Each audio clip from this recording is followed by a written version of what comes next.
विज्ञान भारतीतर्फे आयोजित हा अतिशय चांगला कार्यक्रम विदर्भ विज्ञान उत्सव हा विदर्भाचे मुलामुलीसाठी फार उत्साहवर्धक पुढच्या जीवनामध्ये त्यांचे एक मार्गदर्शन ठरेल म्हणून मी विज्ञान भारतीचे निमंत्रणावर आज इथे मुंबईमध्ये निवडणूक होती तरी पण आलो आणि मला आता आपण इथे एक्झिबिशन बघणार आहे।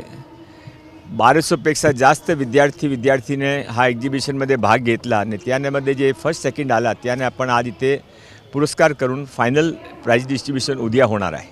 आज मुंबईमध्ये जे बंडखोर होते भाजपचे 26 बंडखोरांवर कारवाई केली आहे, पक्षशिस्तीचा बडगा उगारण्यात आला आहे। काय नाही असं आहे की जे बंडखोरी केली ते चुकीचं काम होता, तो चुकीचे कामने शिक्षा झाली पाहिजे। हा भारतीय जनता पार्टीच्या पूर्वीपासून अनुशासित पार्टी आहे म्हणून त्यांनी योग्य निर्णय केला।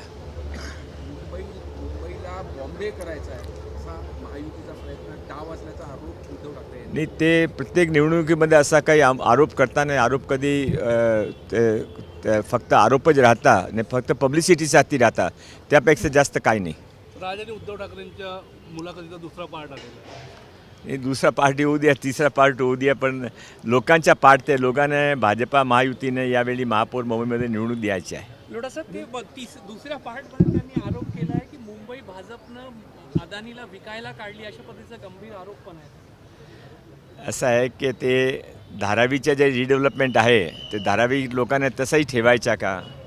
त्याने सर्वजण आरामात राहता पण तिथे धारावीमध्ये जे लोक राहतात ते कशी स्थितीमध्ये राहतात, त्याने कोणी पुढे येऊन ते धारावीच्या विकसित करणारे एशियाची सर्वात मोठी जे झोपडपट्टी होती त्याने ते विकसित करून मोठे घर देणार आहे, त्यामध्ये काय चुकीचे आहे?